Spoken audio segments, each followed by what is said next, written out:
All right, so I'm doing a review on the movie Super, all the way back from 2010.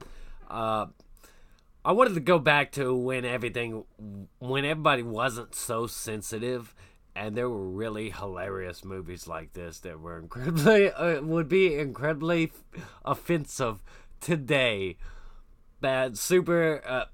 Yeah, it's written and directed by James Gunn. James Gunn is a great writer and director. It is absolutely crazy, though, to think how Ellen Page comes off these days, and to see her play the character she plays in here, where she makes jokes about, oh come on, the only people that read that are people that want to make fun of it for how gay it is. Like seeing her make jokes like that, her enthusiasm from the character, it was absolutely great. She was weird and somewhat psychotic, like just her laugh too. It felt really forced, but it just sounds so psychotic. This movie is absolutely great. It's got a great cast too. Funny that it's got like Sean Gunn or Shane Gunn, Michael Rooker, just characters that show up in the Guardians of the Galaxy movie. It's Nathan Fillion in here as the Holy Avenger. There's just some ridiculous stuff in here. And this isn't the only time Nathan Fillion's suited up. He also did in Doctor Horrible, and he's done some voice acting on some of the DC animated movies. I'm pretty sure there's more. I'd have to look at his IMDb page. But this movie's got Rainn Wilson, I think that's how you pronounce his name, the guy from The Office, Ellen Page, Liv Tyler, Kevin Bacon, Michael Rooker, Sean Gunn, and Nathan Fillion. It's just Greg Henry. It's just got a great cast in it, and it does name drop some things like Avengers, Green Arrow, Batman. It barely like touches on mythology of comic book stuff, but it is absolutely great. The animated credits and just everything about it, like him trying to figure out how to be a superhero, is staking out at night, sitting behind a dumpster for hours and running after noises and like, oh, it's nothing, it's just a trash can. And then when Ellen Page finds out that he's the Crimson Bolt, the guy running around. And this movie, not only is it absolutely hilarious, but you gotta kind of feel sorry for the main character too. His wife is a drug addict, and she's stolen away. Well, not really stolen away. That's his perspective, but she's a drug addict, and his marriage was slipping away. He was losing her to drugs, and what the kind of the foundation of the relationship was never really built on something really strong. Anyway, it was built out of mutual kind of sadness. And the main character, he's very awkward around everybody. Everybody that knows him thinks he's awkward. He's very strange, very disturbed, going around smashing people in the head for cutting in line, smashing them in the head with wrenches. But he's also got a good side to him. You can see that there's a completely psychotic, ridiculous side to him, but also a very human side. And the same thing can be said about the villains in here. Like, there's moments where Michael Rooker's character, even though he's a sort of a right-hand henchman to the main villain, Kevin Bacon, you can see there's moments in there where he's very human and he's very bothered by certain things, like a girl potentially being taken advantage of that he knows, that he's familiar with, Liv Tyler's character. And you can see that Kevin Bacon is not a complete douche in moments. He does actually try to be nice to Frank's Ryan's character. Rainn Wilson's character, Frank Darbo.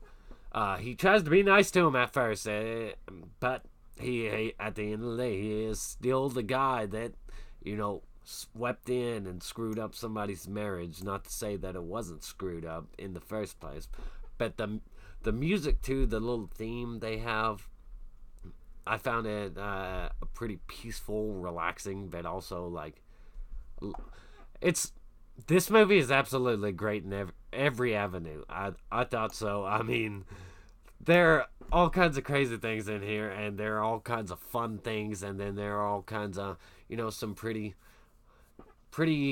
strong emotional moments where you can actually feel something for the characters, even though for the most part all the characters are douchebags. All of them, absolutely every one of them, have things you can like about them and dislike about them, and that's pretty great when you have characters like that, heroes and villains, where you can see that they're all douchebags, but they're also, to some degree, good people. Batman, there's just so many moments in this movie where you will laugh hard because this it does not hold back. I mean, and today's movies, you'll probably never see something like this again, considering the political climate of things going on today and how sensitive everybody is and about every little subject. But in here, you just and it was great to see Ellen Page. Like, this is the Ellen. I wish Ellen Page was still like this. Like, just she seemed more expressive than she does in modern films. In this film, she seemed very expressive.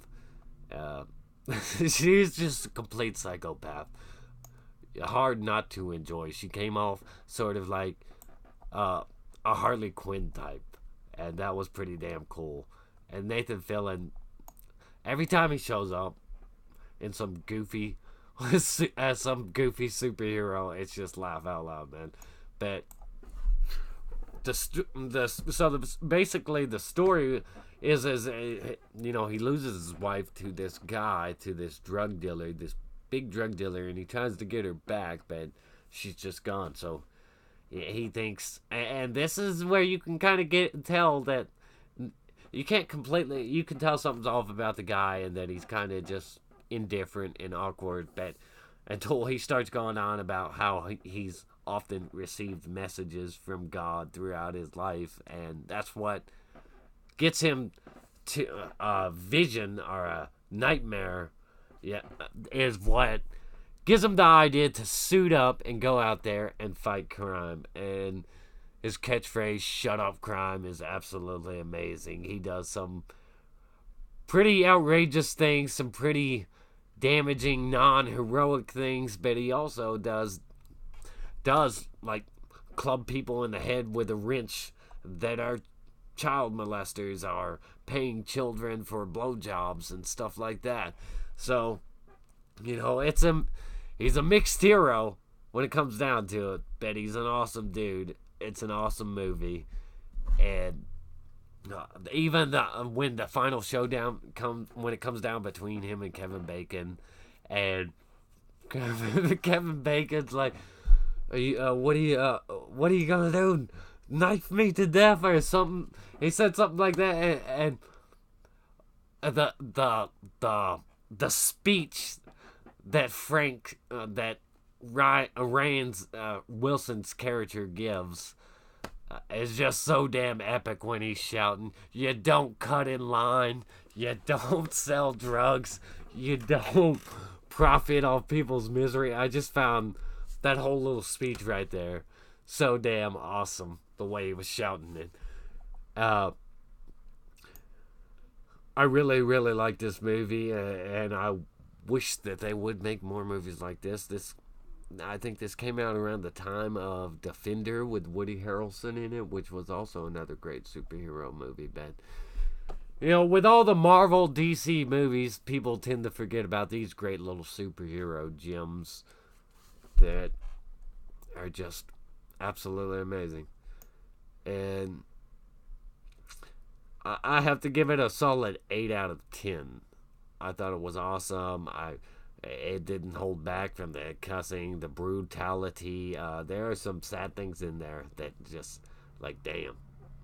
And then there are some hilarious things in there that I was just like, and then there are some really ridiculous things in there that are like, damn, man. But all around, it is a really great movie, and it's great to watch if you don't want politics or anything like that shoehorned into your movie, then go back in time and watch this one. Go back to a better point in time where I don't want to say a better point in time, but a less political point in time. This movie is a solid 8 out of 10. Everybody, all the actors were great in it. I thought it was a well-written story, well-directed story. It does do some of the comic book tropes, like it has like kabam and stuff appearing in some scenes, other things like that. The costume that he made is just really stitched together, really sloppy, and it even looks tacky. I like how crappy it actually looks because it's very realistic. This guy doesn't have a ton of money and all that. His weapons aren't that great, and just Ellen Page was outstanding in this movie. Absolutely outstanding. Everybody was pretty damn great. Even small roles like Michael Rooker, I found, were pretty damn substantial. So 8 out of 10. Comment down below. What do you think of this movie? Have you seen this, or did you miss it? If you haven't seen it, go back and watch it. You'll probably enjoy it if you don't mind like some pretty outrageous, offensive jokes. Jokes that would be considered really offensive today. But if you want to go back to a time when politics was less shoehorned into things, this is a movie for you. If you're looking for a comedy, action, superhero movie, this is a movie for you. Anyways, like, subscribe, stay awesome, rock on.